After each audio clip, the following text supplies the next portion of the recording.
السلام علیکم دوستوں، میں ہوں عریج اور آپ ہیں اس وقت میرے یوٹیوب چینل عریشہ ناولز پہ۔ اور آج ہم ریڈ کریں گے ناول کبھی یوں بھی یا میرے دل میں تو کی قسط نمبر 28۔ تو میں پروف ریڈ نہیں کر پائی، میں پہلے بتا رہی ہوں، تو جیسی بھی ہو ایکسیپٹ کر لیجئے گا۔ اور آج کی ہم ایپیسوڈ ریکارڈ کرنے سے پہلے روز کی طرح آج کی ونر اناؤنس کرتے ہیں۔ تو آج کی ہماری ونر ہے انیزہ ذوالفقار، جو کہ بیسٹ ریویو تھا۔ میں نے سب سے پہلے صبح اٹھ کر یہی پڑھا تھا اور مجھے بیسٹ لگا تھا، تو ان کا ریویو سب سے بیسٹ تھا۔ تو آج تاشفین صاحب ہوئے ان کے۔ ویسے اب نا آپ لوگ اپنی جنگ آج سے 2 ہیروز کے لیے لڑنا شروع کر دو ہے، یہ ساری باتیں ہم بعد میں کریں گے، پہلے ہم ایپیسوڈ سٹارٹ کرتے ہیں۔ لیٹس سٹارٹ کبھی یوں بھی یا میرے دل میں تو قسط نمبر 28۔ تحریر عریج شاہ۔ تمہیں یقین ہے وارق، وہ لڑکی پیسے لینے کے بعد ہمارے تاشفین کا پیچھا چھوڑ دے گی؟ کیا تم گارنٹی دے کر کہہ سکتے ہو کہ پیسے لینے کے بعد وہ تاشفین سے رابطہ ختم کر دے گی یا اس سے ملنا بند کر دے گی؟ ایسا کچھ بھی نہیں ہونے والا۔ اگر وہ یہ جان کر کہ تاشفین ایک شادی شدہ آدمی ہے، اس کے گھر پر اس کی بیوی کی موجودگی میں جا کر رہ سکتی ہے، تو تم کیسے کہہ سکتے ہو کہ وہ صرف پیسے سے اس کا پیچھا چھوڑ دے گی؟ اگر اپنی بہن کی شادی شدہ زندگی بچانے کے لیے تم کچھ کر ہی رہے ہو تو کچھ ایسا کرو کہ وہ لڑکی کبھی تاشفین سے واپس رابطہ نہ کر سکے۔ تم اس لڑکی کو کوئی ایسی آفر دو کہ وہ تاشفین کو چھوڑنے پر مجبور ہو جائے، وہ خود بخود ہمارے تاشفین کی زندگی سے نکل جائے۔ ابراہیم صاحب کچھ بڑا سوچ رہے تھے، جبکہ وارق بہت کوشش کے باوجود بھی ایسا کچھ نہیں سوچ پا رہا تھا جس سے وہ لڑکی ہمیشہ کے لیے تاشفین کی زندگی سے نکل جائے۔ تو بابا آپ بتائیں میں کیا کروں؟ میرے خیال میں ہمیں اسے اس جگہ سے غائب کر دینا چاہیے۔ میں اسے کسی اور ملک میں بھیج دیتا ہوں اور وہاں پر اس کی لائف سیٹ کر دیتا ہوں۔ ہمیں کم از کم اسے اتنا پیسہ دینا ہوگا کہ وہ کبھی دوبارہ تاشفین کی طرف نہ آ سکے۔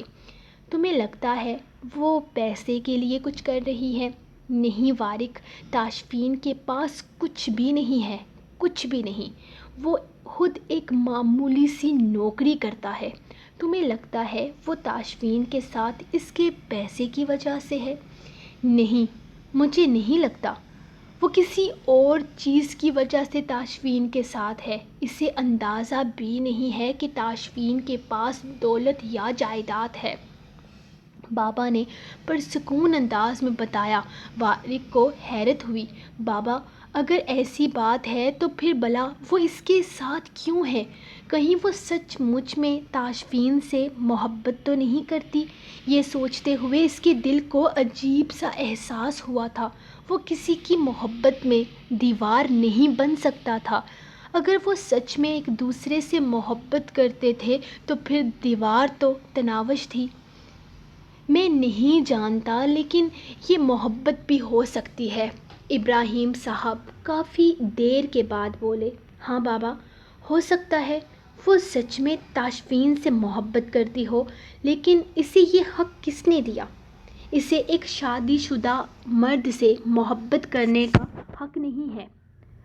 اور وہ کہتی ہے کہ وہ تاشفین کے بارے میں سب کچھ جانتی ہے، وہ اس کے ذاتی معاملات سے بھی باخبر ہے، تو اسے یہ بھی پتہ ہوگا کہ تاشفین کا نکاح ہو چکا ہے اور اس کی بیوی اس کے ساتھ اس کے فلیٹ میں رہتی ہے، تو پھر وہ کیوں ان دونوں کے بیچ میں آ رہی ہے؟ محبت اپنی جگہ، لیکن عزت نفس بھی تو کوئی چیز ہے۔ کیا اس لڑکی میں اتنی عقل نہیں ہے کہ وہ ایک شادی شدہ آدمی کا پیچھا اپنے آپ چھوڑ دے؟ وہ کیوں وہاں تاشفین کے گھر میں رہ کر ہماری تناوش کو تکلیف دے رہی ہے؟ اس کی وجہ سے میں اپنی بہن کی آنکھوں میں آنسو دیکھ کر آیا ہوں، اور میں اپنی بہن کے ایک ایک آنسو کا حساب لوں گا اس لڑکی سے۔ وہ بے حد غصے سے بولا تھا۔ تمہیں جو بھی کرنا ہے کرو وارق، لیکن اس لڑکی کو تاشفین کی زندگی سے دور کر دو، وہ کبھی بھی تاشفین سے رابطہ نہ کر سکے۔ ہمارے بچوں کی خوشیوں میں بس یہی ایک دیوار ہے، اسے ہٹا دو۔ اسے اتنا پیسہ دو کہ وہ کبھی تاشفین کی طرف مڑ کر بھی نہ دیکھے۔ بابا نے کہتے ہوئے فون بند کر دیا تھا۔ اب آگے کیا کرنا تھا یہ ذمہ داری وارق کی تھی۔ اس کی آنکھ آج پھر اس کے فون کے الارم سے کھلی تھی۔ وہ جھوٹ بولتی تھی کہ اذان کی آواز کے ساتھ اس کی آنکھ کھل جاتی ہے۔ 2 دن سے اس کی آنکھ تو اذان کی آواز کے ساتھ نہیں کھل رہی تھی، یا شاید اس کی پناہوں میں اس کی بیوی کو بھی اس کے جیسا سکون ملتا تھا۔ سوری جان، نماز پہلے، تمہیں اٹھنا ہوگا۔ وہ مسکراتے ہوئے اس کے کان پر جھکا تھا، لیکن وہ ٹس سے مس بھی نہ ہوئی۔ دیکھو لڑکی، نماز پڑھ لو، وہ اس کے کندھے سے ہلاتے ہوئے بولا۔ اس نے نوٹ کیا تھا کہ نماز کے وقت میں ابھی کم از کم آدھے گھنٹے کا فرق تھا۔ اتنا جلدی شاید وہ الارم اسی لیے لگاتی تھی تاکہ صحیح طرح سے جاگ سکے۔ اس نے تیسری دفعہ اس کے فون پر الارم بند کرتے ہوئے اسے جگانا چاہا، جب وہ کروٹ دوسری طرف پھیر گئی۔ اس کا دور ہونا اسے برا لگا تھا۔ وہ اس سے دور کیوں جا رہی تھی؟ اگر اس کا ہاتھ اس کے گرد حائل نہ ہوتا تو شاید وہ اس سے فاصلے پر ہو چکی ہوتی۔ اس نے ایک جھٹکے سے اسے اپنے قریب کیا تھا۔ اس کی کمر اس کے سینے سے جا لگی تھی۔ دور جائے بنا بھی تو نخرے دکھا سکتی ہو نا؟ وہ اس کی گردن پر اپنے لب رکھتے ہوئے اپنے دشمن جان کو دیکھنے لگا۔ اس کا دیدار تو وہ کافی دنوں سے کرنا چاہتا تھا، آج تو وہ اسے بالکل بخشنے کے موڈ میں نہیں تھا۔ اچانک اس پر جھکتے ہوئے اس نے اپنے لب رکھ دیے۔ انداز میں شدت تھی اور وہ جانتا تھا یہ بہترین طریقہ تھا اپنی جان کو جگانے کا، اور یہ بہترین طریقہ ثابت بھی ہوا تھا۔ اس کی شدت سہتے اس کی آنکھ جلدی ہی کھل گئی تھی، اور اب وہ مزاحمت کرنے کی ناکام کوشش کر رہی تھی۔ تاشفین، پلیز، درد ہو رہا ہے، وہ روحان سی آواز میں بولی، اور مجھے غصہ آ رہا ہے اس پر۔ یہ بہت غلط جگہ ہے، یہ مجھے بالکل پسند نہیں۔ وہ مزید شدت دکھاتے ہوئے اس پر اپنے دانت گاڑ گیا، اور اس دفعہ وہ سسکی تھی۔ آپ بہت برے ہیں، بہت ظالم ہیں، وہ اس سے دور ہونے کی کوشش میں ناکام ہوتے ہوئے بولی۔ ہاں، اور یہ بہت اچھا ہے نا جیسے تم مجھ سے بچنے کی کوشش کر رہی ہو۔ وہ ایک جھٹکے میں اسے سیدھا کرتا اپنے بے حد نزدیک کر گیا تھا۔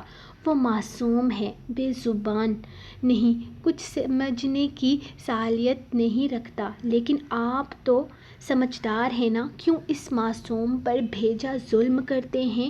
وہ سوچے سمجھے بنا بول رہی تھی، اور اس کی حمایت میں بولنا اسے زہر لگ رہا تھا۔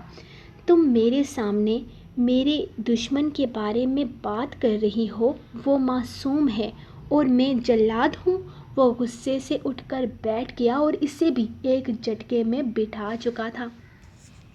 وہ پہلی بار اس سے اس طرح لڑنے جھگڑنے پر آئی تھی، وہ بھی اس دل کی وجہ سے جو اسے بالکل پسند نہیں تھا۔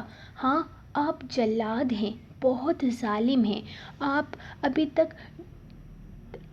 تک درد ہو رہا ہے۔ وہ بے ساختہ ہی اپنی گردن کے پیچھے ہاتھ رکھتے ہوئے بولی۔ اسے مت چھوؤ، مجھے جلن ہوتی ہے۔ اس کا ہاتھ اپنے ہاتھ میں لیتے ہوئے وہ معصومانہ انداز میں بولا۔ کس سے جلن ہوتی ہے؟ وہ حیرت سے آنکھیں کھولے پوچھنے لگی۔ تمہارے اس دل سے مجھے نہیں پسند، اور اوپر سے تم اس کو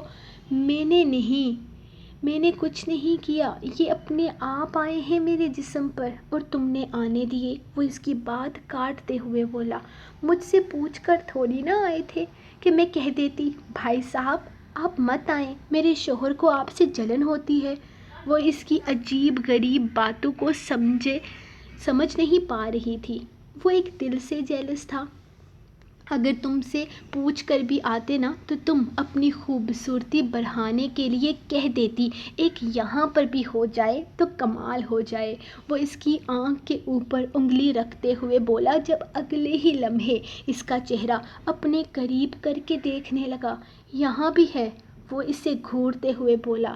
ہاں بالکل، ذرا سا غور سے نہ دیکھیں تو نظر نہیں آئے گا، وہ کسی مجرم کی طرح بولی، لیکن وہ مسکراتے ہوئے اس کی آنکھ پر اپنے لب رکھتا اسے چوم گیا تھا۔ یہ معصوم ہے، شاید اسے وہ پسند آ گیا تھا، تو وہ بیچارہ کون سا شیطان ہے، اس نے پھر سے اس کی حمایت میں بولنا چاہا تھا جب اس نے اسے گھور کر دیکھا۔ وہ میرے ہونٹوں کو تمہارے بدن کی نرماہٹ محسوس کرنے سے روکتا ہے، اس نے وجہ دی تھی۔ اتنا چھوٹا سا، بس چپ، اب اس کی حمایت میں ایک لفظ بھی مت بولنا، برا لگتا ہے مجھے، لیکن یہ میرا فیورٹ ہے۔ وہ اس کے ہونٹ کے اوپر موجود تل کو وہ اپنے انگوٹھے سے چھوتے ہوئے بولا۔ ہاں یہ آسمان سے اترا ہے نا، وہ گھورتے ہوئے بولی۔ جیسا بھی ہے یہ کمال ہے، یہ میرا فیورٹ ہے، اس کے خلاف میں کچھ نہیں سنوں گا، وہ کہتے ہوئے اس کے لبوں کو ایک ہی لمحے میں 3-4 دفعہ چوم چکا تھا، اور اس دفعہ اس کا ارادہ اس کے ہوش ٹھکانے لگانے کا تھا جب اچانک ایک دفعہ پھر سے اس کے موبائل پر الارم بجنے لگا۔ نماز، اس نے دانتوں کی نمائش کرتے ہوئے کہا۔ اس کے معصومانہ انداز پر وہ مسکرایا تھا۔ آپ بھی پڑھیں گے نا؟ اسے پیچھے ہوتے دیکھ کر اس نے پوچھا تھا۔ ہاں تو کیا جنت میں اکیلے جانے کا ارادہ ہے؟ وہ اٹھتے ہوئے بولا، جس پر اس نے زور و شور سے نفی میں سر ہلایا تھا۔ پہلے بے وجہ تل پر بحث کر کے اسے بہت مزہ آ رہا تھا، اور اب وہ ایک اور ٹاپک چھیڑ چکا تھا، اس سے باتیں کرنے کا، اس کے ساتھ وقت گزارنا، اس کی آواز سننا، اور اس کے ساتھ اپنے رب کے حضور سجدے میں جھکنا۔ اس سے حسین صبح اس کی ہو ہی نہیں سکتی تھی۔ اس نے مسکراتے ہوئے اس کے سامنے اپنا ہاتھ پھیلایا، جس پر اس نے خوشی سے اپنا ہاتھ رکھ دیا تھا۔ کھولو دروازہ، مجھے یہاں سے جانے دو۔ میں نے کیا بگاڑا ہے تمہارا؟ کیوں مجھے یہاں قید کر کے رکھا ہوا ہے؟ 2 گھنٹے سے زیادہ وقت گزر گیا تھا اسے یہاں قید ہوئے۔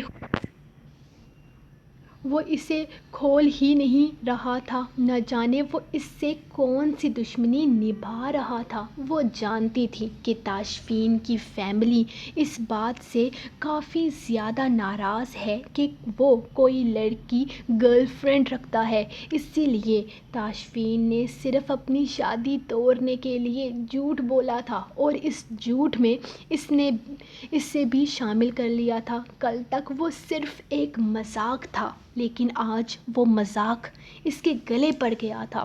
اسے کسی بھی طرح تاشفین سے رابطہ کرنا تھا، ورنہ بعد میں نہ جانے یہ شخص اسے کتنا ذلیل کرتا۔ ابھی تو وہ آدمی نہ جانے کہاں چلا گیا تھا۔ وہ تاشفین کا بڑا بھائی تھا۔ یہ بات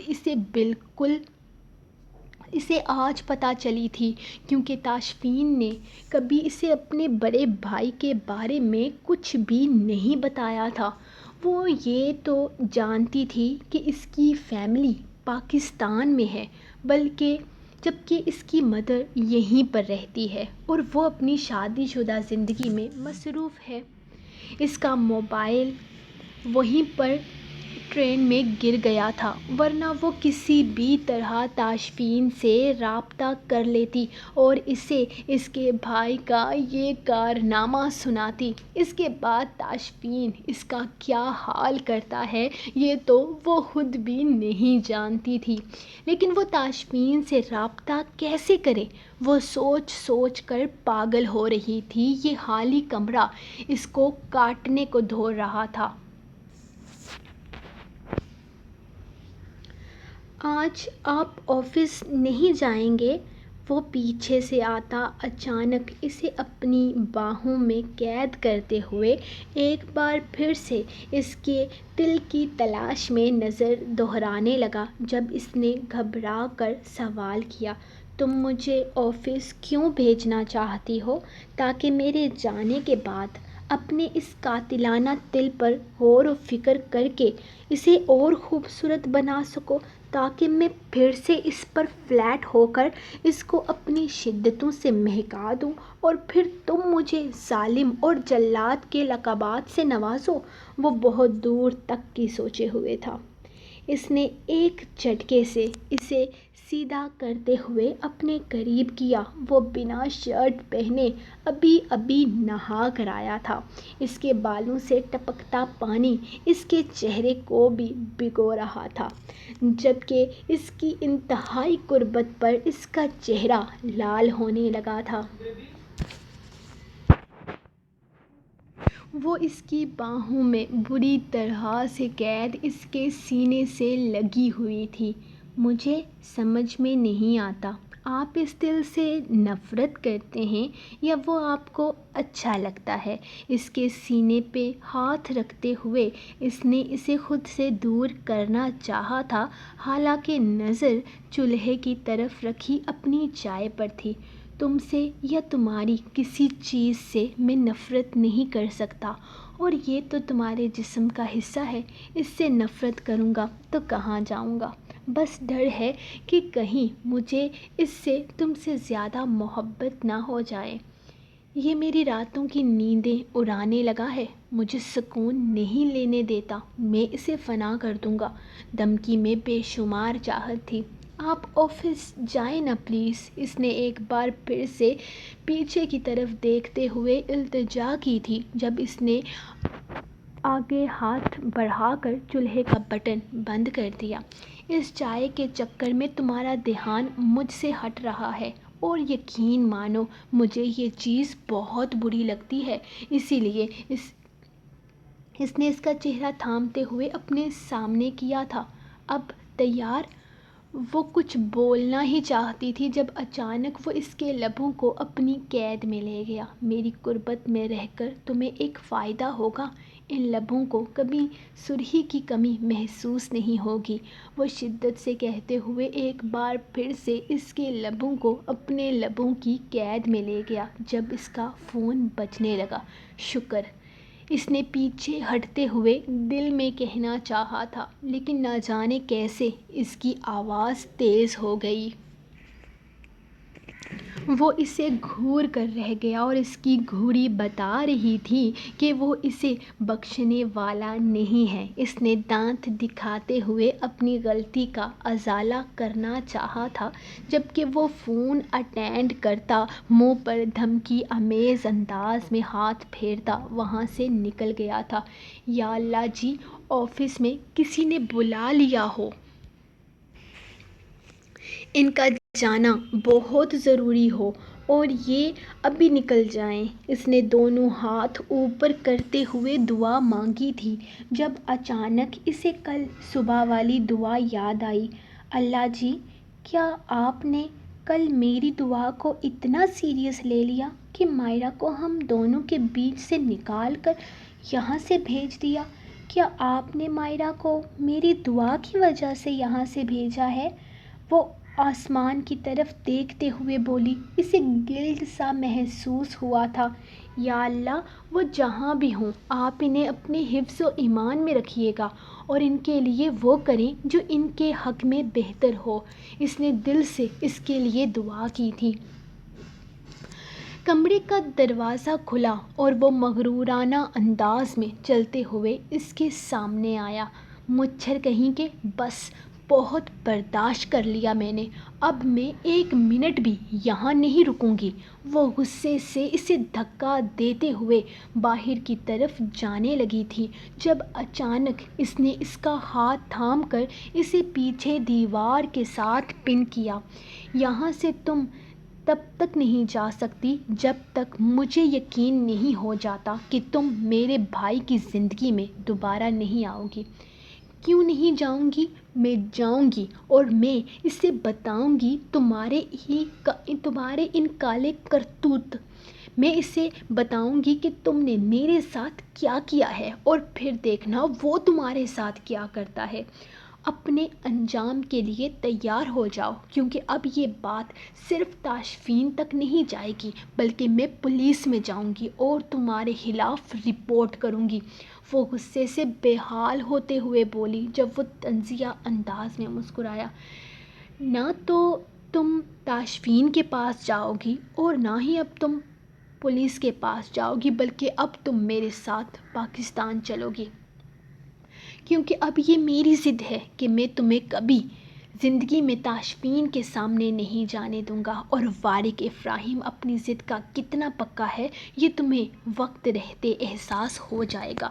تیار ہو جاؤ، 15 منٹ میں مولوی صاحب آنے والے ہیں. تمہارا نکاح ہوگا کیونکہ تم چاہے جو بھی ہو لیکن وارق افراہیم کبھی اپنی ذات پر داغ نہیں لگنے دے گا.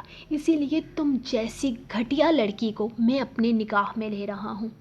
تمہاری فیملی تو ہے نہیں جن کی موجودگی میں نکاح ہونا ضروری ہو. میرا کزن بردر دانیال تمہارے بھائی کا فریضہ سر انجام دے گا یا پھر تاشفین کو بلاؤں. تمہارے نکاح نامے پر ورثہ کی حیثیت سے طنزیہ انداز میں وہ مسکرایا تھا جب اس نے اچانک اس کے منہ پر اپنے ہاتھ کو پوری قوت سے مارنا چاہا لیکن اس کا ہاتھ بیچ میں ہی وہ اپنی سخت پکڑ میں لے گیا. ایسی کوئی غلطی مت کرو جس کی وجہ سے تمہیں ساری زندگی پچھتانا پڑے. تم سے نکاح کا نہ تو کوئی شوق ہے اور نہ ہی تم جیسی گھٹیا اور نیچ کردار کی لڑکی کو میں اپنی زندگی میں شامل کر سکتا ہوں.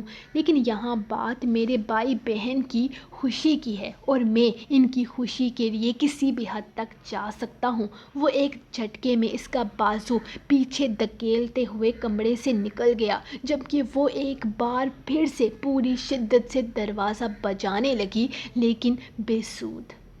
سو گائز یہ تھی آپ لوگوں کی آج کی ایپیسوڈ. ہم ملیں گے آپ کو نیکسٹ ایپیسوڈ میں کل. تب تک اس ایپیسوڈ کو 950 لائک مکمل کر دیں کیونکہ یار آج آپ لوگ بہت سست ہوتے جا رہے ہو. 5ویں 6ٹھے دن جا کر 900 لائک پورے ہوتے ہیں جو کہ بہت غلط ہے. جو سٹارٹنگ میں آپ نے مجھے پیار محبت دی ویسے ہی آگے بھی دیتے رہیں. اور سرپرائز ایپیسوڈ 17,000 سبسکرائبر پہ آئے گا اور میں آپ کو گڈ نیوز سناؤں کہ 16,200 کے قریب جا رہے ہیں ہمارے سبسکرائبر. یس ہم جلدی ہی 17,000 کا وہ ٹارگٹ پورا کر لیں گے انشاءاللہ.